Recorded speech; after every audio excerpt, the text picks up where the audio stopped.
And we're back. Another episode of Warhammer Wings. We're highly caffeinated. I'm Wayne. I'm Will. You are now. Yeah.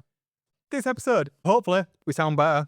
Sorry about last episode. It wasn't good. We had some issues, but we good. I haven't forgotten anything this week. I don't think I've forgotten anything. No, I don't think so. But we did forget to mention the Discord. We did. We've got a Discord server, haven't we, Will? We have, yeah. Where can they find us? Warhammer Wings. On Wings. Same place you find us anywhere else. Yeah, check the link in the description. If you want to join us there, do so, please. It's a fun place to hang out for us. Stuff we discuss on the podcast. We'll post links, pictures, memes, perhaps. Yeah. All of that kind of good stuff there.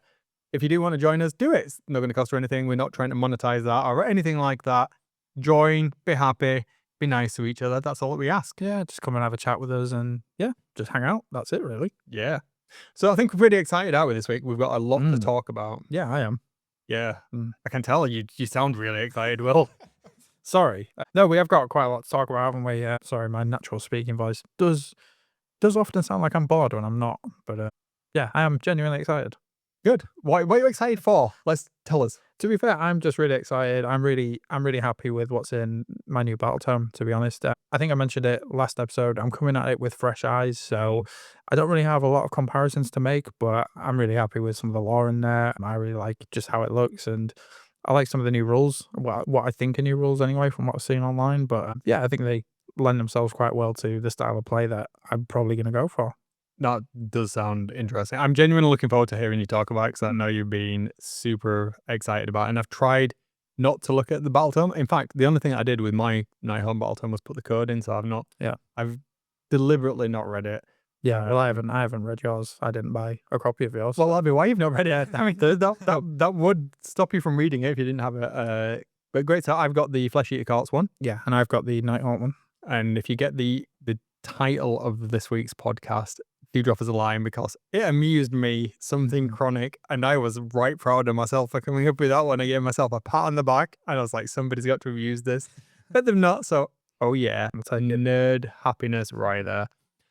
What else we're going to talk about then? We've got a couple of bits and pieces that we want to go through. I don't think we've not actually talked about any of this previously. No, we haven't. I think it's going to be fairly AOS heavy this week, which I'm quite happy with. But yeah, we've got Warcry's back. That's going to be a good talking point. Got the new Warhammer Plus models. Yep, there is that. We've got the usual stuff. We've got a new hot sauce to try, so we'll probably come back in the second half after we've tried that, and we'll see if our heads are on fire. We've got some little lore updates and, Warhammer fiction, some Fyreslayers stuff, which I was surprised at. So yeah, interesting to talk about that, actually. I've got some thoughts. Don't know if you have. I probably do. I've not read as many of the updates this week as you have, I don't think, but I've got some bits and pieces to talk about around my hobby, what I've been doing, and certainly, well, it is his whole hobby. It's all kind of different aspects of the hobby that I've been doing. So I'm interested to talk to you a little bit about some things that I've recently I don't get.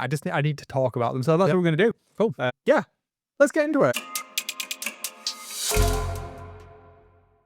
So last weekend, the battletomes came out, didn't they? So we got Flesh-Eater Courts and your boys, the spooky ghoulies, the Nighthaunt. Yeah, that I completely lost what they were called then. You wouldn't think it, considering we're having more caffeine, but yeah, my mind is running a little bit slow. Well, I've not read this battletome. I've not looked at anything to do with it. I own it, as I say, but tell me your thoughts, tell me your opinions, because I think what you're going to say is counter to pretty much everything that I've seen online, but I don't care about that. I'm interested in what you got to say about it, because I'll be playing with you. Yeah, that's it. Well, I'll tell you what, I'll get the nerdy bit out of the way first. So, big picture, from what I could gather, there are a few fairly major changes to the rules for the Nighthaunt. This is probably the most gamey I'll ever sound, but from what I can gather, we as Nighthaunt, when I say we, that's what I'm referring to. You are Nighthaunt. Yeah. You are actually dead, embodied spirit coming back from Nagash. So from here on out, yeah, if I say we, that's what I refer to. So we no longer have a flat 4+ save against most attacks. We now ignore negative save modifiers like rend and have a standard save of 5 or 6+. So that seems to be a big change from previous. So you still ignore rend? Yes. Okay. No, we don't. Sorry, I've got that the wrong way around. Yeah. No, we don't. Right. Yeah. I'm confused. Yeah. Anyway, yeah, it's a big shift anyway, from what I've read. So you don't ignore rend? Don't ignore rend where they did before. Right. Yeah. Cool. From what I can gather, that's a big shift on the previous iteration, which, I think we touched on this before. I'm coming at these guys with quite a fresh perspective. So this is kind of, I don't really have a frame of reference. But yeah, from what it seems like, it seems to be a big shift and a point of some heated discussion online. People are asking, is it a buff? Is it a nerf? I mean, I don't really know because, as I say, coming to it from a fresh point. I mean, I've seen arguments on both sides, but it is new to me and I'm coming at it with fresh eyes, like I say. I mean, to me, the pros seem to be, I mean, 5+ ward, it's not bad. That's pretty good. Yeah, I think that's quite a big deal. I mean, it seems like they're going to be quite. Is it army-wide 5+ ward? Yeah, yeah. Is it? Yeah, I think so. Is it? Yeah. Hang on, I've got the book in front of me. Yeah, it is. Yeah. Okay. So it's 5. All right, 5+ ward, and what your heroes are 4+ wards. Yeah, I think so, yeah. I think now it's going to make them a bit more resilient against mortal wounds and spells, where previously they were pretty vulnerable to that. But they ignored rend in it. Yeah, Although, I used to what I mean. So there is some, you can look at it from a nerf perspective or a buff perspective. I can see the benefit of it, but again, it's probably good for me because I can't say, well, this is worse than it used to be because I don't know. So I think, can I pip in on yeah, this? yeah. So without being gamey, because I'm not, I don't care whether it's a buff or a nerf, to be honest. I don't think either of us do. But No. from my perspective, the ghosts, Yeah. I think thematically, the ignoring rend was probably more thematic for me because it's like, that feels like almost the sword or whatever is going through them. Yeah. So it's a little bit less effective. But I can see why, balance-wise, the save is better off, and I think that is probably better. But it's just, is there? I'm sure you'll come on to this. Is there a mechanic that lets you kind of get that ward removal mechanic back? Not that I've seen, Yeah, but then cool. this is cool. I haven't had time to actually really dissect this battletomes yet because we only just got them. But I will. We'll get there. But I think, yeah. I mean, they did have the ethereal 4+ save prior to this, didn't they? Yeah. Oh yeah. Of course they had. They had that aerial pro. Yeah. Absolutely, guys. Which I played with that when we played our test game, didn't we? Which we touched on last week. Yeah. Oh right. Yeah. Sorry, I do remember. Sorry, I'll be facetious. Yeah. So now, from what the only thing I can think that is going to be a big detractor is that they're going to be susceptible to the high volume, low rend attacks, which a lot of armies do have. I think yours might have actually. Yeah. I know. It's like what a reinforced unit of skeletons is gonna hit you with 4 hits, rend 0. So that's yeah. But I mean that's the game we've out of the way. That's not why we're here, is it? But no, on top of that, I think the Mountain Dread, from what I can gather from the Mountain Dread rule, that's the new army-wide rule, and I really like the sound of that. It seems pretty cool. From what I can gather, it's going to be quite effective in the late game. It's going to force you to subtract the current battle round number from your control score when in combat with your units. So I think, flipping objectives in later round and swinging the game, that's going to be quite effective. I think it's quite on brand and thematic because it's going to reward me and the Nighthaunt for enduring that fight, if that makes sense. Yeah. I get it. Yeah, I think it's. Did they have anything like that previously? I don't. I mean, you're asking the wrong person. Well, I suppose it doesn't really matter, does it? No. As we say, it doesn't matter whether the buffs or nerfs because we're coming into these armies as like casual players anyway. Yeah. So none of it really matters from our perspective. But yeah, I mean, to be fair, that's enough on the gaming side of things. I think there's quite a few cool lore shifts to them too. That's what we're more about.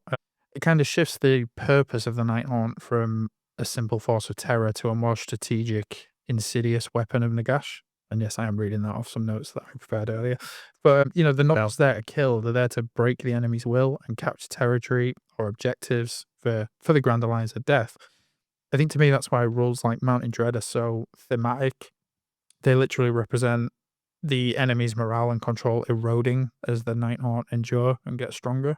And I quite like that. I like that. Thematic. It works. It's pretty terrifying, and that's the whole point. I suppose that is one of the things, isn't it? Yeah, I suppose is the impetus there as well to kind of, from a strategic perspective, I suppose. I wonder if that kind of will craft your strategy to have more longevity in terms of. You're giving me a lot of credit thinking I think about strategy. We'll think thinking about that compound effect as it builds up through the turns sequences you rightly identified there, that's going to give you more impetus, isn't it, to have a longer game strategy Yeah. than it is to have it like an alpha strike sort of like But- early win. But I think that will work in your favor in terms of army list building as well. Yeah, I think it's going to give me a lot more to think about. But put it this way, we had a game of Spearhead last Thursday, didn't we? And We did. the way that, I mean, it was a good game. It was quite close towards the end. But if you think about what I did, this was with Fyreslayers, not with Nighthaunt, but I went in really hard at the start to try and get as many points as I could, knowing that the way our two spearheads usually perform is that you get stronger later on in the game. So I have to take the chance at the start of the game. Now I can kind of think about that end game a little bit more like you do with your Soulblight spearhead. So, I'm thinking more along them lines that might be a similar train of thought with my Nighthaunt going forward, rather than trying to gain everything up front with the Fyreslayers, knowing that they're going to get picked off and picked off. Yeah. I kind of get to flip down its head and do that the other way around. But I think thematically they're all really fast as well, which kind of I was really surprised at that when you told me. I didn't realize they were quite as speedy as they are, but they are. like ghosts on the wind. They are, aren't they? Yeah. They're in them.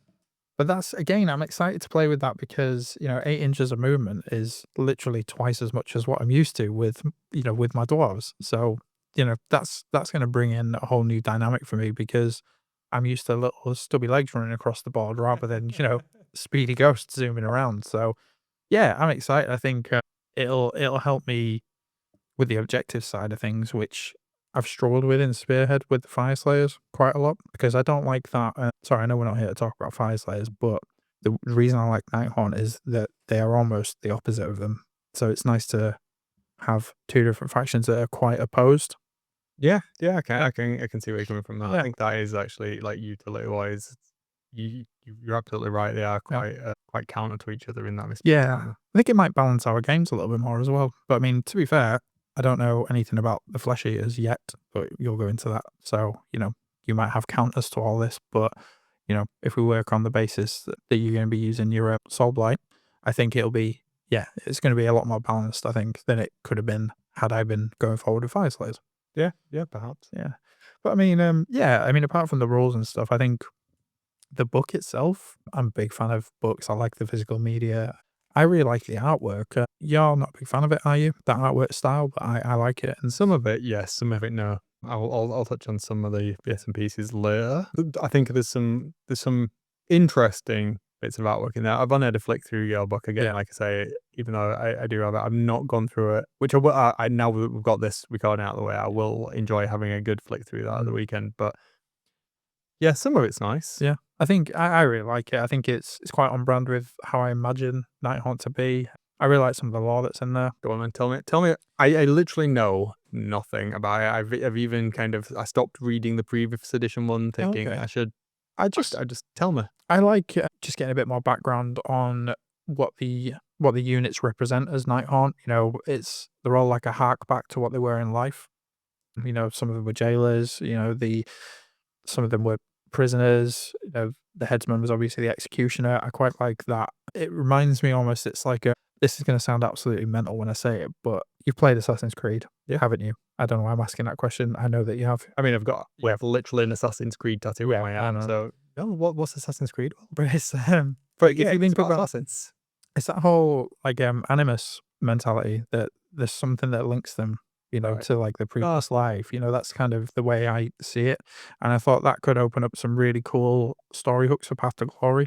There's, something tying them, to the former life. This is why they do this. This is, So yeah, the cogs are whirring, with some of the lore that I've already started writing. I kind of think I could go a little bit deeper and keep it on brand. Yeah. But yeah, I didn't realize that Lady Olinda, and didn't realize that's how it was pronounced because I've been saying Oleander for a long time. I've also been saying Oleander. Olinda is married to the dude who's on the throne, the Craven King. Forgotten his name. It's not like I've got the book right in front of me. I mean, no. Do you know who I mean? I know it. I know exactly. Right, is something beginning with R? Yeah. No, you're thinking Reikenor, who's Oh yeah, he's the dude on the horse, Yeah, with the side. I want to say Craven Hunter, but that is. I am flicking through the book. insert some Good. music, lift music here. Do, do, do, do, do. I think it's on the next page. Kurdos Valentian. I didn't realize them two were married. I didn't know. Yeah, Married. Or were they married in life or in death? It doesn't say. I'm going to assume that they weren't married in life. But yeah, getting some backstory on him has been quite cool. I didn't really know why he was called the Craven King. Basically, he's like the king of nothing.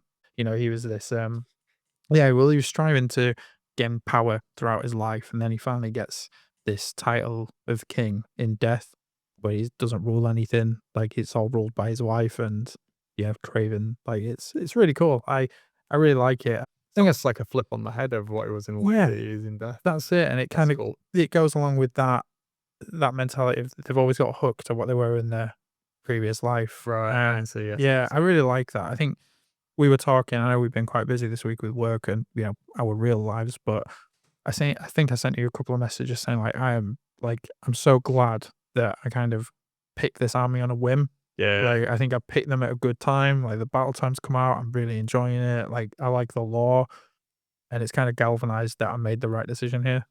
That's a real positive. And Yeah. I think it's great that you've not that I dislike the Fyreslayers, I don't by any means, but You all know we're going to be talking about later as well. you do seem to be like super excited about these guys. Yeah, I think the longer I've known you as well, I think our ideas about why we both like the death factions and what we want to do with the scenery and what we want to do with our wider narrative, it kind of they coincide better than the Fyreslayers did as well. Yeah. So yeah, I think I'm on to a winner. Yeah, I mean, yeah, I think this book's really cool. The only thing I don't like is the cover. I don't like the cover art. I mean, yeah. Okay. I don't like the purple on it, to be honest. I really like the green. I think you could do away with the red on the cloak of the guy on the front. Yeah, but I'm not a big fan of the purple. I think it could be a little bit darker or maybe lean into that green aspect, but I'm splitting hairs there, to be honest. I mean, it's certainly an opinion. I would completely disagree with literally everything that you've just said there, but that's fine. That's Yeah. why we're here. But as far as I'm aware, you don't like the cover art. I Yours absolutely love. I see. Love Yes, I think I mean, not to disrespect the artist, but I think this is a massive. This is just an epic miss for me. It's an atrocious piece of art. It does nothing for me making me want to play this army. But anyway, we're not talking about Flesh-Eaters yet. Tell me some more about the Nighthaunt. Specific. Who's your favorite character? You see, that's a difficult question. I wouldn't say that I have a favorite character. I think my favorite character is going to be my Pataglory character.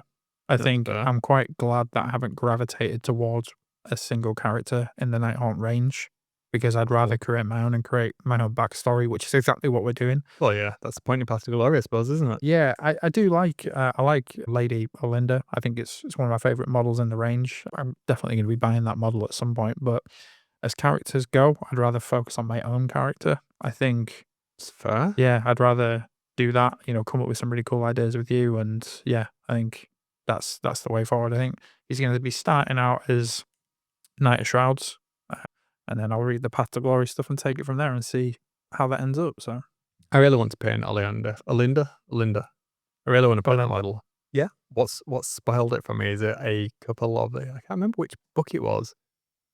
It was one of the End Time books, and the voice actor that did the voice for her, she did this very woeful, grief-driven, like really thin, wispy, and I was just now all I can hear it's just like my days, Linda, whatever her name is. Pull yourself together. Come on, it's not that bad. Come on. yeah, I think Stop whinging. Crack on with it and like get on with the killing stuff. Don't be all woe is me. I know you're dead. I know you're a queen of the dead or whatever it is you are. It ain't that bad. Come on. yeah, I think that's one of the reasons why I don't particularly get on with audiobooks, because I find it unbelievable if it's not my idea of the character. Yeah, I know it takes a lot longer to read the physical book, but and I get that time is of an essence for you. But no, if we're talking about her, I do like a lot of the exposition that we get from her character. About you get to know more about where she sort of lives, where she hangs out, like her sort of city, her domain, and how that works into the lore. There's some really cool stuff there. Is that where she deads?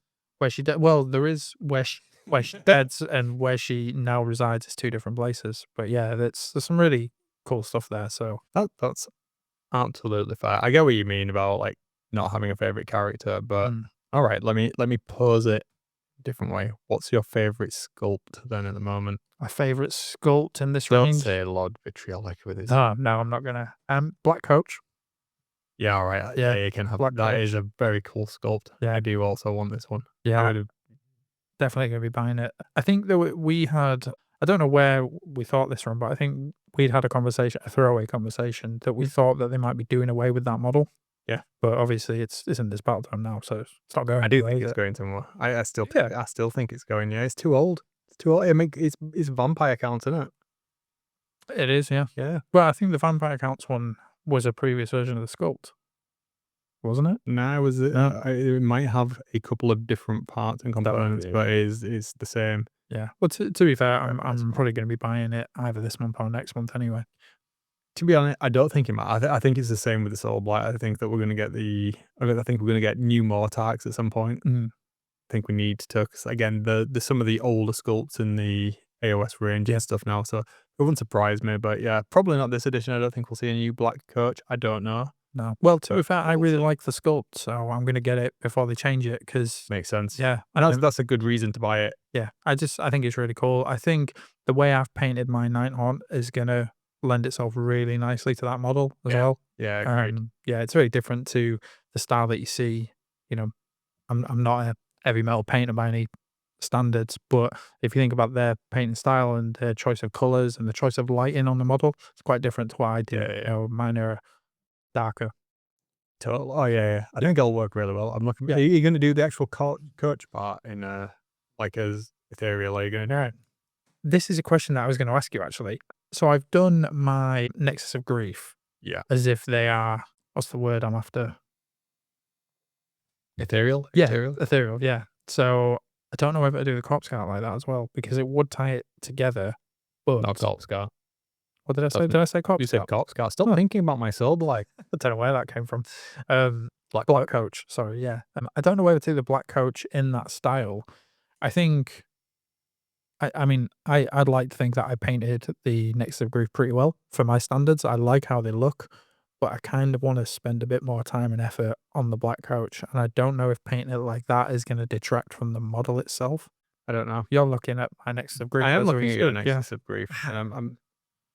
I think it could be a lazy paint job to do that, and I think it would take away from the model, you know? Yeah, I think you should do the coach part of it, Yeah. and then surrounded by ethereal. Yeah, I want to do the coach part. Maybe not black, but maybe a very, very deep brown, you know, dark wood. And yeah, but I think All right, Lego Batman. Very, very, very, very, very dark brown. But I think it's got a lot of the I don't know what you call it, the wispy, the ghosty bits. Ghost Whisperers. Yeah, you know the wispy bits. Ghost Tales. Yeah. There's a lot of them on the horses, so There is. that could be a really good source of light against the black. Absolutely, totally agree with you. I think that's a really good shout, and it kind of almost. I think what you do, firstly, two things. You need to stop saying to my standard, because the stuff that you've painted is fine, and who cares? Stop doing yourself down and disservice. If you're happy with it, it's good enough. Don't belittle yourself, because there's absolutely no need. This stuff is absolutely fine, and it's annoying. Give over. All right, sorry. Sorry. Yeah, be proud of what you. No, don't get me wrong. Who cares what anybody else thinks? I'm not trying to belittle my own paint jobs because I think they're probably some of the best paint jobs I've ever done. Yeah, man, they're great. I'm there for them. Yeah, but what I mean is they're just a different style to, you know, the heavy metal style. It's not Yeah. my kind of painting. Yeah. I don't want my models to look like that anyway. But I want the Black Coach to be a centerpiece model. And I think that's what my actual point was. If you do with that in exactly the same style as the Nexus of Grief, I think there's going to be too much of that color. Yeah. On the, like, when you've got a larger army, so you wouldn't really take your Black Coach, I'm guessing, unless it's like a 1,000-1,500 point game at least, and you're going to have like a lot of bodies on there. You don't want to lose it with the centerpiece, so having something to make it pop out, certainly tie it back, but I think having that coach part, as you say, is a dark brown with something that pops inside of there. I think it's got a coffin still on it, hasn't it? Yeah. I think having that painted a different color, the Black Coach, the coffin, perhaps as a light source, you actually spend some time of emitting on that as well. Yeah. Would work really, really well, and it kind of gives it that the ghosts are wrapping around it and then pulling the thing onto the battlefield. They've got to have something from the mortal planes pulled into them. That's cool, dude. I want it to look like that is a physical coach Yeah. pulled by the ghost. Whereas with my Nexus of Grief, because they've got the rule where they can just sort of disappear and reappear on the board, I kind of wanted them to have that ghosty vibe, that they were maybe a shadow of what it actually should be, and they were maybe not a physical thing. I wanted them to paint like that. I mean, also, I did paint them in a rush because we were in a rush to play, and that was the quickest paint job. But I'm quite happy with how they turned out, and it does fit thematically. But yeah, I want the black coach to feel like a physical coach pulled by ghosts. Yeah. And I do want it to be a centerpiece of my army at some point, or one of them anyway. So yeah. Totally. No, I think you're absolutely right to do that. I do like the I don't know how to pronounce it. The Drowner. I'll rack the Drowner. Yeah, I think that's right. I do really like that model, but I don't think thematically it fits with my army because it's a boat and there's nothing about sort of water in the setting that we're kind of doing at the moment. And to me, it just doesn't fit. I know it's a cool model and I get that it's a ghost and it could, do whatever it wants. It's called the Drowner. Yeah, on land, but it doesn't really fit thematically. You can always convert something up though, can't you? Use the rule set, proxy it out for something that does fit with the theme. So, Yeah. nice little project. Yeah, could do. You're going to go, I think the one that I really like, you've not touched on. So I don't know if you'll have him or not, but is it Scriptomortis? Now I'm on the fence with the Scriptor Mortis. I can't decide if I like it or not. But again, I don't know if that's down to the paint job that I see. I want to paint this model a lot. Yeah? Yeah, but I want to do a diorama of it. I'm really, I think it's one of my favourite GW sculpts. Really like That's it. interesting. Didn't know that. It's beautiful. It's a nice sculpt, but I don't know if it fits in my army and it fits with my idea of Nighthaunt. I really like I like the Headsman's Curse. I like the Night Shrouds. I like the Black Coach. I kind of like that element, the more aggressive looking models rather than the poltergeisty kind of aggressive spirit. Yeah, I see where you're coming from. And that's I think that's going to help with your list building as well together. I think having that strong narrative feel of what you want your army to look like and present on the tabletop kind of helps you focus some of the options, and it almost like reduces some of your options as well. But that's sometimes what you need, because otherwise, I'm a sod for this. I'll start looking at the list. I'm like, oh, I need to take this because of this utility. And even though I'm not gamey, I can't help. I think it's the engineer in me that's just sort of like, I've got to optimize this, and it's like must stop. Have a theme. Yeah. And I think that's kind of the route that you're going around there. You're already kind of mitigating that. It's like, yeah, you could always get the utility if you wanted to convert them, but if it's not going to play how you want to play, that's it. Yeah, I don't. If we take Alrak the Drowner as an example, even if that model had a rule set that I would be daft to not take him in my army, if it didn't fit with my idea of what this army is and why this is a collective group of Nighthaunt that I've made up some lore for, if that doesn't fit, I'm not taking him.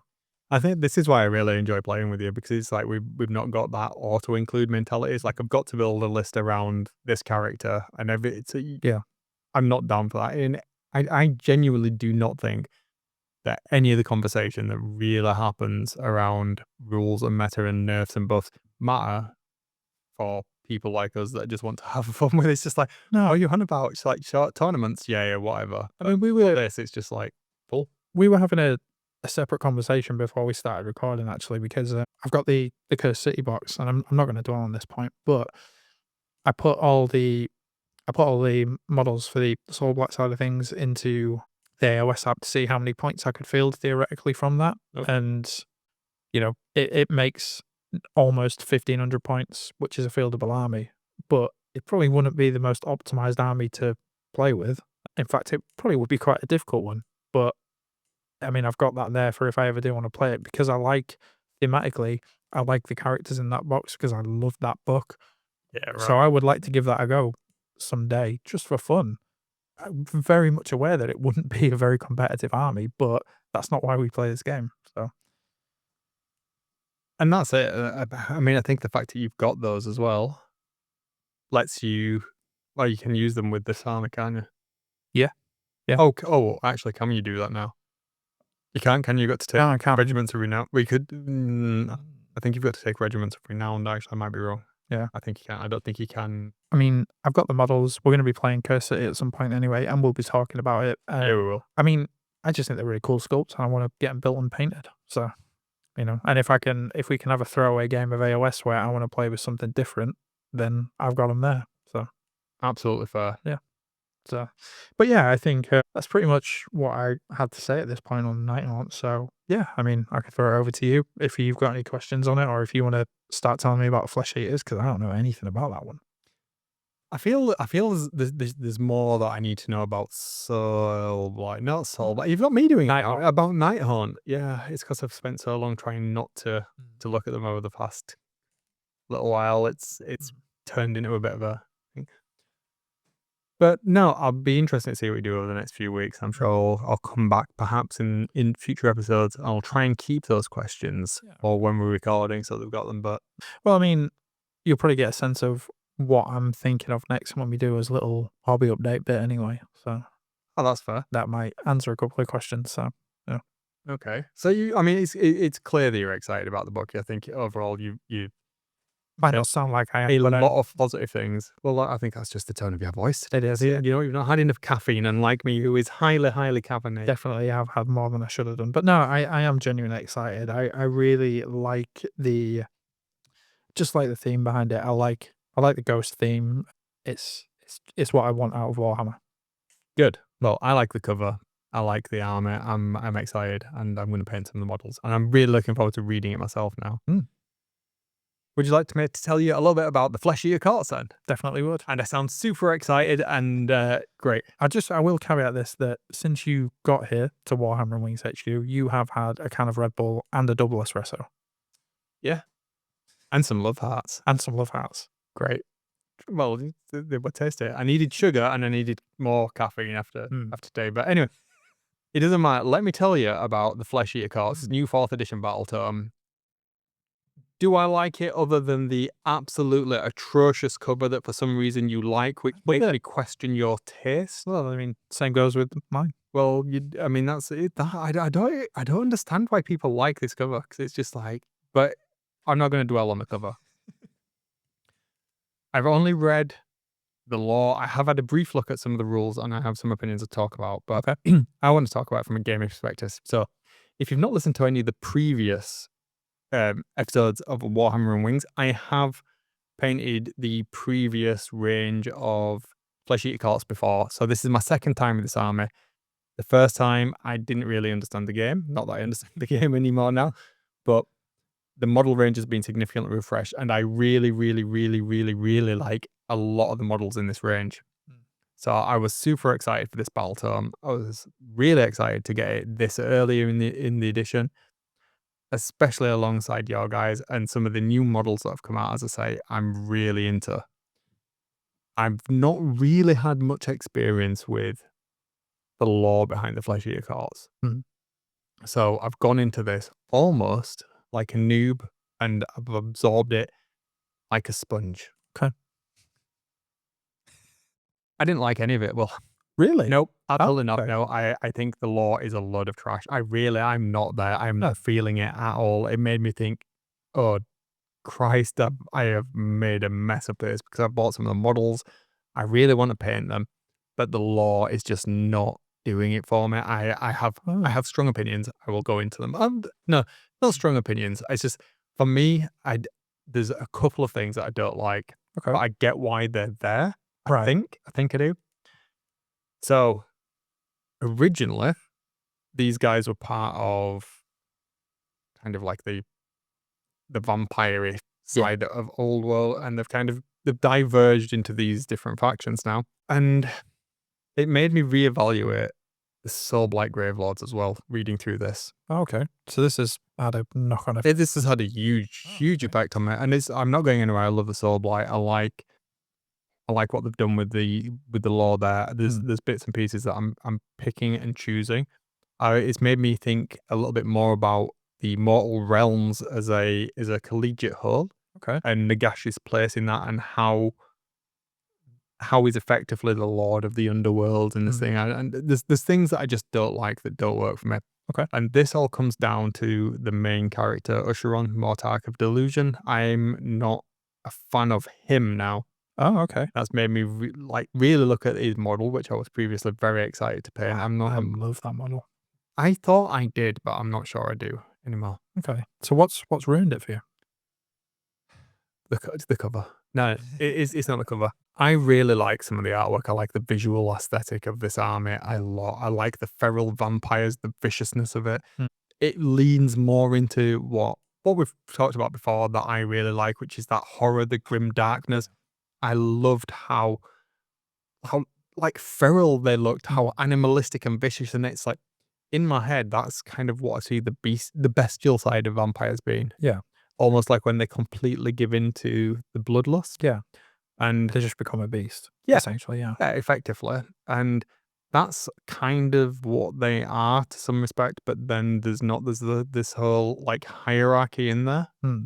And that's fine. I can get behind that. I'm not disputing that. So on one side, we've got the Soul Blight, which are more the noble vampires and more standard trope of what we would see of this Gentile gallantry and that side of, all of the feudal layers of pageantry overlaid on top of what's effectively like a monster. And I liked It's that. the more regal side of this, yeah. And on these guys, I thought, oh, these are just going to be like hardcore, like rippy-teary vampires. And at a glance at the artwork and at some of the stuff, that's exactly what they are. But then as I started to read the lore and what they've done, I don't know how much of this has changed since the previous editions, but that's not what I'm getting. So there is a hierarchy in here. So you've got the ghouls and then you've got the abhorrents and stuff. Some of it doesn't make sense to me. Okay. And we'll come on to that in a minute. And I think that's perhaps what's caused some of my dismay as to why I don't like these as much as I thought I was going to. That I don't like the lore as much as I thought I was going to. Yeah. So before I get into each of those elements, I'm not going to paint the flesh eaters. I'm still going to play as them. Okay. What I'm going to do is try and find a hook in the lore that's going to let me explore the side of them that I want to explore. Okay. And keep it very focused as a tight force. That's what I was saying earlier, that I don't want to expand this into an army because much like with your Nighthaunt, it's going to force me down a path of including units that I don't want. I see. Okay. So the artwork is what really sold me on it. Some of the abhorrents. Yeah. I specifically like the Gore Warden. I like Grand Justice Gorman. Yeah. I like the Cardinal. I like the Decapitator. Yeah. A couple of these things, and I preferred the new Crypt Guard. The Crypt Ghouls, the older stuff, still looks to my eye not for me at all. Yeah. I really wish they'd replaced those rather than some of the characters. And it's the ghouls where it starts to go a little bit wrong for me. This delusion aspect of them being from Britonia and it being like the Summer King delusion. We don't know what caused him to go a bit mad, but it did. And this whole feast kind of mechanic that they've got where they think they're having this massive feast and they're all getting involved in like this blood wine, ripping all of things apart, and this indoctrination almost of them delivering wine to various outlets and spreading the delusion via infected wine. Okay. I don't know that. So this is some, I'm not there. It doesn't work. And the progression from ghouls to abhorrents, how that works. So the vampires are on like the top tier. Yeah. Dudes. Then it gets down to like some of the abhorrents are vampires apparently. This is where it becomes a little bit murky for me. So the ghouls, it's like the ghouls aren't abhorrents, but some of them clearly are. Like Falconer, Grimman, or whatever. The new guy. Yeah. He's an abhorrent, but he's a ghoul. Is he? Yeah. I mean, so if he's an abhorrent, he's a vampire, but he clearly looks like a ghoul. Right. So tell me that again. So he's an abhorrent, which means he is a vampire. Yeah. But this is my understanding of it, and I can't. But looking at him, he blatantly is a ghoul. Yeah. Oh, that's strange. Okay. And the Decapitator. Yeah. Well, Decapitator, also a ghoul. Whereas when you look at Grand Justice Gorman, vampire, and you look at the Cardinal, vampire thing. But how rude of the Amazon delivery person to interrupt us in the middle of recording there. Do you remember where we were? Not really, but I'll carry on. I'll carry on talking about the abhorrents and such. I think that's where we were. I think so.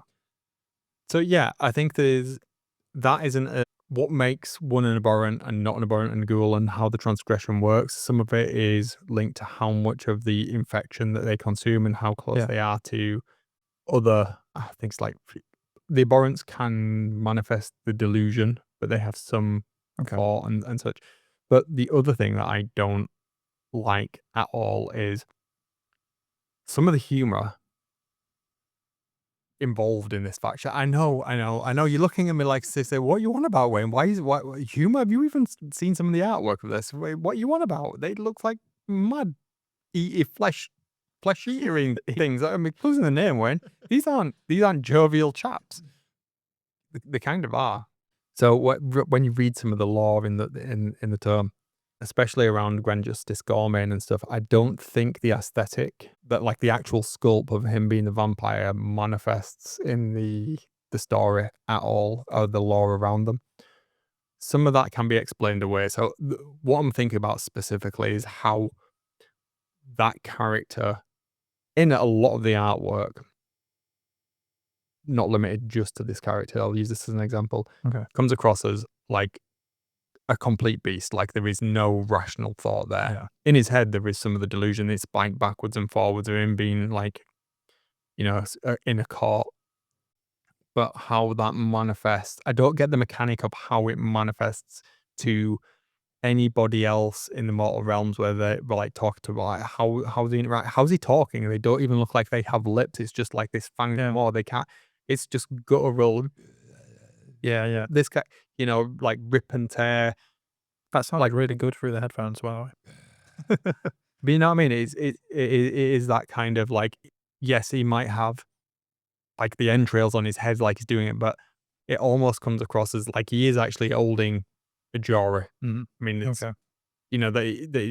I'm sure it doesn't mechanically work like that in the game, but the way that it's portrayed from a lore point of view in the faction, it just doesn't work. Yeah. And that delusion leading into it, to the mechanic, I can't reconcile one with the other. I would have much rather seen this sort of mechanic, this manipulation, this making other people see things, as it were, as almost like a glamour. I know it's not a one-to-one, but I would think that would work much better as a sub-faction of Soulblight, where you can make people perceive that you are like a noble. Yeah, okay.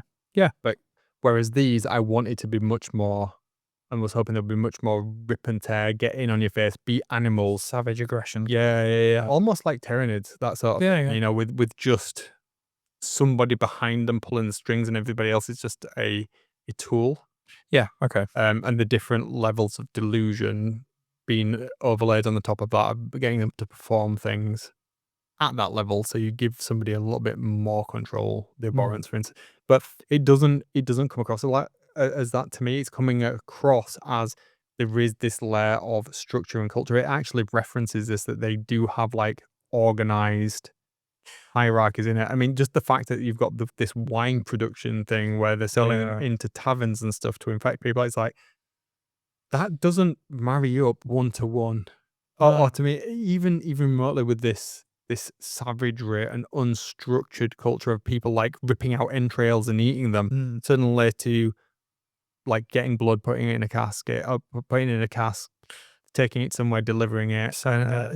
This seems sort of like what? It seems quite at odds with the very idea of what they are. I get what you're saying. Okay, yeah. I mean, I haven't read it. I'm quite interested to read it, because I think I'm going to be inclined to agree with you. Because if you think about zombies making wine and selling it and distributing it, that's quite comical. It is. I mean, they're not making wine. The wine is the blood. Oh, right. Okay. I'm with you. Right. So Sorry, I'm with you. Yeah, They so think it's wine. Yeah. So they're putting the blood into wine casks, and they're sending it out into the free cities and such to further that, and they're selling it knowingly. Yeah. Because I mean, how do you hide the fact that you're a ghoul? I mean, you look pretty ghoulish. Yeah. Selling it to the barkeeps, and they're buying it because it's cheaper. And people are liking it, and it's tainted. I think they use it tainted, so they might be mixing some of the blood in with some of the wine, and then slowly indoctrinating people. So like, it takes an amount of time to build up into the system. Yeah. For them to become ghoulish and start to be under the thrall or the delusion or whatever. But that structure, the thought that is how you would do this, is very manipulative, and that feels more like you would have noble vampires doing it, playing. It's like, ha, I am going to indoctrinate all the people with the infected vine. No, the legend is free. Why? No, it doesn't. It doesn't work for me. Yeah, I get it. It's yeah, it does seem very strange. It seems to be a bit more of a high fantasy approach than what I would have expected from when you look at the cover, you would think just pure animalistic, violent, bestial savagery rather than this strange hybrid of delusion and an almost comical. I mean, I don't really know what I'm trying to say. What are the words I'm trying to say? It just doesn't marry up. I think same thing that you said. It's a very strange dynamic to me. Yeah, I mean, it for me, it's not working, and I get the whole delusional mechanic that they're layering on top of it, on top of the lore, but I just don't think this works for me right now. But I think the aesthetic of the army, with that aside, I think there were ways you can play them through the delusions that previously had all of the different kind of like blister skin and some of the other ones that you've got. They let you play in a certain way, so some of them lean more into the savagery, some more into this and that, and certain characters. But the more I've thought about it, just the comedy of having these very feral, evil, animalistic looking vampires in a court, even if like the picture that's drawn of them, the artwork is Grand Justice Gormain sat there like proceeding over a court.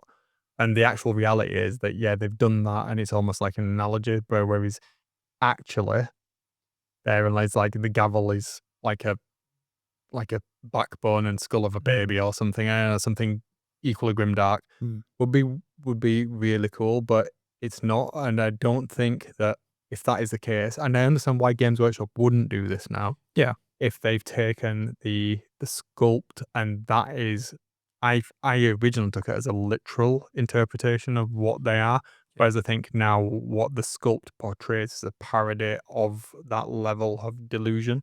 Was it a bit too dark?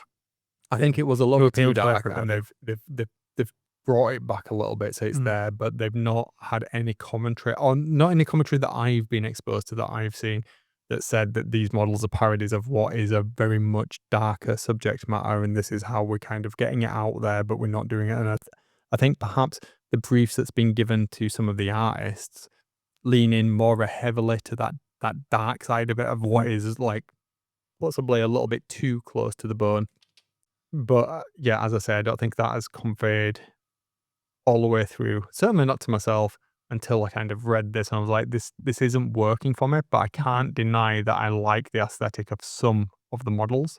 Okay, so in terms of if the Flesh-Eater Courts on the whole and the lore doesn't appeal to you, but I think you mentioned that you had an idea of a sort of more focused element of it. Yeah. So how's that going to work? What are you thinking there? I'm probably, it's going to be a couple of regiments of renown. Yeah. Okay. Yeah. I'm working my way through the book there. Once I've got through more of the lore, more of the rules. Now I've started to get to the unit parts. I wanted to get through all of the lore. So I've read all of that now. Yeah. In the term, which I found very hard as well, because some of the fonts they use are just like not easy to read. Actually, yeah. Bye. It's the same with Bind, actually. Yeah, didn't mention that, but yeah, some of it is hard. I mean, we are both, how would you say, bespectacled gentlemen, aren't we? We are on a certain age. Yeah. And speak for yourself. I can't comment on the Nighthaunt one as well, but this is another way where my suspension of disbelief was completely removed. How this story is written is very, or how the stories are written, it seems more in keeping with the old world. And I know these are supposed to be like, some of it, they came from Britannia and stuff. So there is this, the language is very Errol Flynn. You know what I mean? For all shit. Yes, Errol Flynn is the only way I can say it. So it's that quintessential Hollywood Middle Ages English. Yeah. Of, you know what I mean? I do. Yeah. And it's written in that, I'm Lord so and so of so and so of so and so, and that overlaid with what they're supposed to be in the video. It's like, there's just such a mishmash of ideas. Yeah. Okay. It's compared to a very jarring visual experience, and it's taken me away from it. It really has, dude. Yeah, I think I don't know if this is fair to say, because last weekend I watched 28 Days Later for the first time. I've seen that in years. That's my idea of zombies. That raw aggression, lack of understanding, lack of organization, just pure instinct and aggression. That's what my idea of, you know, Mm. that's my idea of zombies. And that doesn't sit right with that. It's part of the reason why I didn't choose that as an army for me, because I the way my mind works is that I zombies to me are Walking Dead zombies, 28 Days Later zombies. There's nobody controlling them. They just act on instinct. Mhm. They are just shells of what they were, just going along trying to, stay alive, Yeah. killing, eating, whatever. And there's something in my brain that says, well, how can this be an organized force? Because there's no organization there for me. That's why it's why it's not a faction that I particularly want to go forward with. Yeah. So, No, I get. I think the ghoul element has that. I wouldn't necessarily. I don't draw a parallel from the ghouls to zombies. So and the other way around. I think it's primarily because of the age difference between us. For me, zombies are the it's not a massive age difference. Romero, but no, but my zombies are slow and lumbering Yeah. and like Mm. Romero, yes, all of the old school Romero stuff compared to the 28 Days zombies, which like for me more ghoulish. Yeah. And I think that analogy is perfect that you've just put together because I think the 28 Days zombies work really well as a proxy Mm. for the ghouls in this. What I don't think works is those ghouls in combination with the abhorrence. It doesn't that juxtaposition is too much for me. It's like really, and then where you've got those ghouls, those like as you say, those like the running forward, it's just raw aggression. They're just like blood. Like Once like ghouls in Fallout as well. I know you're not a fan of the Fallout universe, but that's what the ghouls in Fallout are like. I think this is another thing. I'm usually pretty good at separating Warhammer from other mediums of fiction. Usually I'm good at that, but when it comes to zombies and ghouls, I can't get past what I love from other forms of media, and I can't look past them as being different. And I think that's why I don't gravitate towards them. Ghouls to me, I hear the word ghoul, I think the ghouls in Fallout 4, and I can't get that out of my head. I think of zombies and I think of either 28 Days Later or The Walking Dead. I know they're two very different types of zombies, but that's where my mind goes. And I feel like that's where I like to keep zombies into this form of media that I know and that I'm happy with. I like the shuffling zombies of The Walking Dead, and I like the fast running, aggressive ones in 28 Days Later. And they both have a place for me in fiction, but I don't think they have a massive place in Warhammer for me. So, no, I totally agree with you, and I don't think all of the ghouls in this battle tome. I'm using ghouls in quite a broad stroke mm, catch-all for anything that is not an abhorrent. So anything that looks like a ghoul. I'm not going to use zombie because I don't agree with that terminology. yeah, I don't know if it was ever used with these or if it's just something we're using, but the ghouls. So I would see the bog standard crypt ghouls as very much 28 days later, yeah, really fast, just ripping your guts out, yeah, eating, and that's all they do. It's an instinct at that yeah, point, yeah, and that's all it is. So by extrapolation, I really struggle then with them riding bats as cavalry and being mhm, knights. I know it's through the delusion, but that level of feralness and instinct doesn't map to them being able to have the coordination required to yeah, have a skull on their head as an helmet and be riding giant bats yeah, as a proxy yeah, for what their knightly tendencies.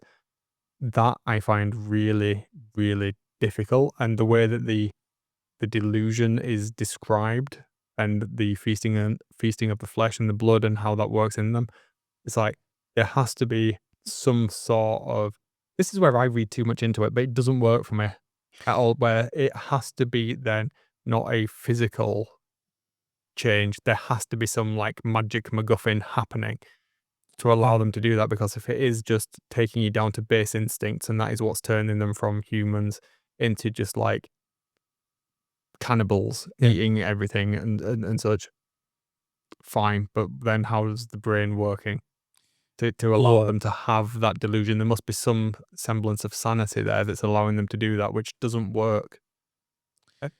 I don't know if it's because I'm reading it and is it an unreliable narrator? Is the exposition not strong enough for me? I don't know, but it doesn't work for that level. And then the abhorrence is a whole different thing. Because there's the two different types there, isn't there? Yeah. As we talked about. I think I get what you're saying. I think we kind of both have a similar idea on this, but coming at it from different angles. Yeah, I do get what you're saying about not using the term zombies, quote unquote zombies. Probably should move away from that, but I find it very hard to look past the word zombie when they are called the Flesh-Eater Courts. That's, zombies eat flesh, right? That's zombies eat brains. All right, fair enough. Well, do you know why I'm okay? So I love The Walking Dead, right? And I know we're not here to talk about The Walking Dead. It's not Warhammer Wings and Walking Dead, but they eat flesh, right? And what you've seen, yeah. So that's where my brain goes, and that's why I just can't get that idea out of my head. So no, I get that, and then there is, from what you just said, there's some parity there. We're going too deep into the marketing and such of it, I suppose. But vampires flesh eating doesn't work with me, where they are like super feral vampires at part of it, and to the point where I was really confused. In the previous edition of like why a cool model that I really wanted wasn't part of the flesh, wasn't part of the soul blight. Yeah, no, I get it. I mean, to me, a vampire is going to be drinking blood out of a crystal glass, and there is that element of nobility, and it's the fine, what I mean, the finer things aspect of it. That's that's what a vampire is to me. Yeah, rather than these vampires that don't look like vampires to me. I sound like I'm really negative and hating on it, but I'm not. I'm still got a strong vision of what I want to do my little force of. I'm just gonna have to, and I need you to help me with this. Yeah, okay. Not let me buy loads of Flesh-Eater stuff because I will not enjoy it. I really, really won't. I want to have a small force of them that will play in Spearhead. I'll definitely play the Spearheads of it. Yeah, okay. Yep, totally. And that is going to scratch my flesh-eater itch. Scratch my flesh-eater itch, as it were. And I don't need to turn it into an entire army because I'm not going to enjoy this. Yeah, I think you are moving past that collector mentality that you have had. Yeah, and we always champion Spearhead, don't we? Every episode, we love the game Spearhead, and Spearhead does this. It lets you have a smaller force, it lets you scratch that itch, and yeah, I mean, if nothing else, if it's galvanized your view that you don't want to collect the full range and you want to have a thematic Spearhead where you might want to do a bit of conversion, do a bit of different painting, and do some cool stuff on the bases, why not? I can see it as part of our narrative from Path to Glory that we have an interaction. Yeah, the Flesh-Eater Courts. Yeah, but I can see that as being like I will have to pick and choose what parts of the lore we use. Yeah. In terms of investment in larger models, it's 100% has made me not want to invest in a Sharon. Okay. It's like I'm not there for this. I don't like the character. I do not like him now from reading this. So, to be fair, I don't know a lot about his lore. I just really like that sculpt.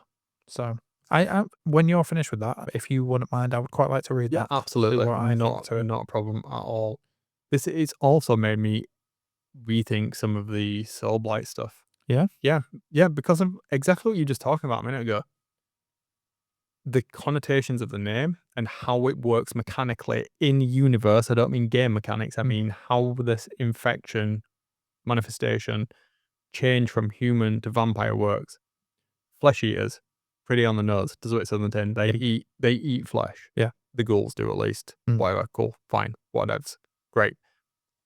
By then extrapolation, soul blight. Souls must be a thing, because if it's a soul blight that turns you into a vampire, then you must have a soul to lose in the first instance. Yeah. That goes to Nagash. We already know that is all of the issue with things. So it's like, one is very much a physical transformation through a medium. Yeah. Through the blood, it's bloodborne, and we know that the vampire bites can sire other ones and stuff, but there isn't any parity between these factions that were so closely related before. And they seem like offshoots of each other. There isn't any correlation between that, and I can't get over that now. It's making me think, I almost want to like reset and just forget about Flesh-Eater Courts for a bit. Okay. Well, look, I mean, you've got the book, you've got some models, they're not going anywhere. If all it ever ends up being is a spearhead just to change up what we're playing, you know, for a bit of a, I don't know what to call it, a hobby palette cleanser, then that's what it can be there for. Absolutely. And there's a couple of other bits and pieces that I can scratch itch with. So we've got a Warcry warband in there that I have. Yep. Don't think that particularly works in the wider context of this Battletome now. No. Again, yeah, it's like, from reading it, I'm just like, oh wow, this really does feel like it was an afterthought from the other range, and they didn't want to get rid of models. Yeah. And they've not gone down the route that they wanted to with the newer sculpts. But I think from my understanding, that is how Games Workshop work. They have the sculpts and then they write the lore to fit it or fit it into the story. So it's like, okay. So we've got the Warcry band. Yeah, we'll talk about Warcry later, aren't we? So that's great. And also there is a Underworld band as well. I think is it in the Morbid Minions one? I had it before. The Grimwatch. I think that is the Underworld's band. I'll tell you what, I can picture them, but I can't remember what they're called. So if I get those again and we play that, fine. But for the most part, I'm glad I've read it. Yeah. I've enjoyed it. It's made me think. We've had a conversation about it, which is exactly what I wanted to do. You thought I was gonna. I thought you were gonna have a similar reaction to mine with my Battletome. I thought you were gonna be telling me that, I mean, to coin a phrase that you usually use, dude, I'm here for this. That's what I told you. You know, I thought I was going to get that side of you, but no, this is genuinely a surprise. You know, we haven't had this discussion because we wanted to keep it fresh, you know, for the podcast. But yeah, genuinely surprised. But if nothing else, it's made me want to read it a bit more. And you're more than welcome. Once I finish it off, hopefully I'll have it done by next week. I'll bring it across, and you're more than welcome to read it. Cool. I'm glad I've experienced it. I'm glad I've had it. But I think this is an example of end to end not enjoying something from. I know we've talked like quite jokingly about the covers and stuff, but I genuinely hate this piece of artwork. Yeah.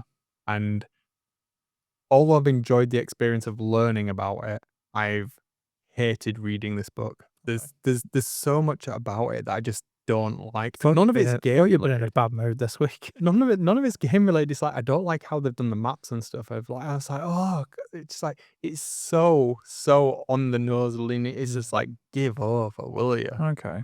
So I would much rather. I'm looking forward to washing the taste of the Flesh-Eater Courts out of my mouth with a tasty shot of Nighthaunt. Yeah. Okay. Well. Okay. I guess that kind of sums it up quite nicely. Yeah. Shall we? I suppose we're done with this. Have you got any questions for me, Will, about it? I don't think so. I think I do want to read it. My question was, can I read it when you're done? And you've answered that. Yeah. But yeah, I think I would like to form my own opinion because I think I've got a different take on Flesh Eaters to you anyway, as I've kind of covered on. But yeah, I do want to give it a read and see what I think. But yeah, there's a lot to think about there, actually. But yeah, I think this is going to wrap this segment up. Yeah, I think I'll be interested to see what people think when let us know listen to this, because I feel like I may get some harsh criticism for this, and some of that may be because I've not looked at the rules and stuff. But again, we're fluffy gamers. We like the lore more than the rules. But I'll tell you what, jump on the Discord and let us know. There you go. Nicely done there, my friend. But yeah, do let us know. If you don't want to join the Discord, you know, the email address is warhammerandwings@gmail.com. We've got the Instagram, all that. So you know where to find us. But yeah, let us know what you think to it. Absolutely. Good chat. Next thing to talk about then. So yeah, the next thing we wanted to talk about was this new bit of sort of Warhammer fiction that's coming out, seemingly about the Fyreslayers and the Hellsmiths. Have you read it? No. Would you want me to read it out for you? I'm not going to. I would look. I did mean to read it today, to be honest, and I've actually been busy with your actual work. Yeah. So okay, well, I'll read it out to you. So what it says is, here we go. Most pressingly, the Hellsmiths of Hasher are on the march at last. These obsessive tyrants have twisted their Dwarden predisposition for perfection and high craft into an arrogant belief that they can control even the most volatile energies of the realms of chaos. Their sights are set firmly on Grimnir's firehold, their legions lit by flickering demon fire as they march on their kin. Oh, I see where this is going. So dwarf on dwarf, yeah. So yeah, I mean, I don't know what type of fanfic. Yeah, I don't know if I'm reading too much into this. I mean, I probably am. You know, if you've listened to us talk about the Terminus Decree, I do tend to overthink these things. But this seems like a big threat, right? Big threat to the Fyreslayers. I think it seems like quite a cultural and existential threat rather than your normal military threat. Again, I might be reading too much into it, but to put in text that they've got their sights on Grimnir's firehold, that represents Dwarven history and their resilience. If it falls, the morale and the unity of the Fyreslayers and Dwarven as a whole could just be shattered, and that could have some big ramifications to me. Mm-hmm. Yeah, I mean, No, I'm there with you. yeah, I think that did you see the was it the reveal thing on Warhammer Community with with these 4 qualities. the 4 Grand Alliances. So the pictures, if you've not seen it, go over to Warhammer Community and check it out. We'll put a link in the description. But it looks like a Fyreslayer's beard for Order, and then underneath it, it looks almost like there's some tusky, fangy mouth parts that could look like. Well, it could look like it's sort of tied to her shut somewhat. I think you're right, dude. like look, I don't want my mind to race ahead of me, but I thought from a wider standpoint, could this mean that there could be some sort of defections or corruption within some Fyreslayer clans, maybe? You know, under some pressure from the Elfsmiths, could it lead to the Fyreslayers being a little bit more scattered and more of an afterthought within the lore itself? Or does it mean could it work the opposite way? Could this attack on the Firehold, could it unify the rival lodges? Could it make them come together a bit more against this new threat, giving them a bit of a stronger identity, looking aside from this mercenary visage that they have at the moment? I mean, look, I just want an update to the Fyreslayers. I want, I want some new minis. I want some new lore. You know, like you say, we had that teaser picture on Warcom yesterday at the time of recording this, wasn't it? I mean, look, God knows that range needs an update, right? Absolutely. Yeah, I mean, it does. If you've listened to the first episodes of this podcast, you'll know that I was quite firmly on the Fyreslayer train, and it seemed like they weren't going anywhere, and I had this wacky idea for the Nighthaunt that I'm running with, but I've still got all my Fyreslayers models. I've got best part of 2,000 points. I've got a full army. You do? Yeah. You do? You know, I can't bear to part with them little guys yet. You know, I was thinking, do I sell them? Do I flip them? And I thought, no. Do you paint them? Very good. There you go. They aren't all grey plastic, okay? I'll put some pictures up on the Discord to prove this, so come over and have a look. They don't look like you would expect them to look. Purple hair. But yeah, I mean, so I've lost my train of thought now. Yeah, I mean, either way, could it mean that the Fyreslayers are sort of reforged stronger, or are they going to sort of get consumed and just put into the Hellsmith? Sorry. I think time's going to tell, obviously. They're teasing the prospect of something. It looks like it's on a horse, you know? I think it could be cavalry. I don't want to get excited. I've seen people on Reddit thinking. I'm just looking at all this. It looks like there's 2 armored flanks, doesn't it? Yeah, it does. I mean, they do. I would say, I mean, it looked to me like it's quite a wide-legged stance, but they do stand quite wide-legged as well. So it could mean that they're astride something, but I don't know. I don't want to get my hopes up too much. But cavalry, man. Sorry, man. I'm pulling it off of your point here now, but this sounds super nerdy. But from where the beard lies, assuming that is perhaps a belt buckle that looks like the shut thing. Keep it on your iPad in front of you. Yeah. Just flip it around. Right, so if we look at that, so assuming that's the belt buckle and this is like tab eye between, this is the thing in my skirt, it could be a wide leg stance there, but then the beard would sit quite high. I suppose it could be a younger dwarf, It could be. but I would expect the beard to be lower down if it was. Yep. Yeah, you know, if it was like a single mini. We also don't know if it's a beard. It could be a female Fyreslayer with hair that's just come across, because there are some in the Warcry band. That is a very good point. Other thing to note is like the scale of the rune looks a little bit big, and also these scales, like this scale mail here looks quite delicate to be on the current stuff, and it's certainly a different style to the Hellsmiths in terms of size. I reckon this is cavalry. There are some scales on the what they called the Warcry band, the Vulcan Flameseekers. Yeah. They have scales, but they don't look like that. So they're more circular, as it, you know, more like Magmadroth scales, because that's part of their lore. So that looks different, yeah. But it's super interesting. I mean, the runes are definitely like Fyreslayer runes. There's no getting away from that. But the circular metal, I want to say belt buckle. I don't know what that is. That looks quite like, especially with the little tint of green. Yeah. But when you said being quite a wide stance, I hadn't seen that before. I hadn't noticed it. I was like, well, why is the beard hanging that way? When this is clearly I don't know what, I'm not like a horse person, but whatever the blankets that you put over horses before you put the saddle. Now you've said it, I can see it. A lot. Yeah, you said it. that that then would work if perhaps there was a leg down here somewhere and the beard is coming down on each side of the horse, because like it Yeah. looks swept backwards. Yeah, rather than that being a tabard between the legs. Yeah, I get what you're exactly. saying. Okay, yeah, all right. But then for that to work, it like why isn't the leg down here? True.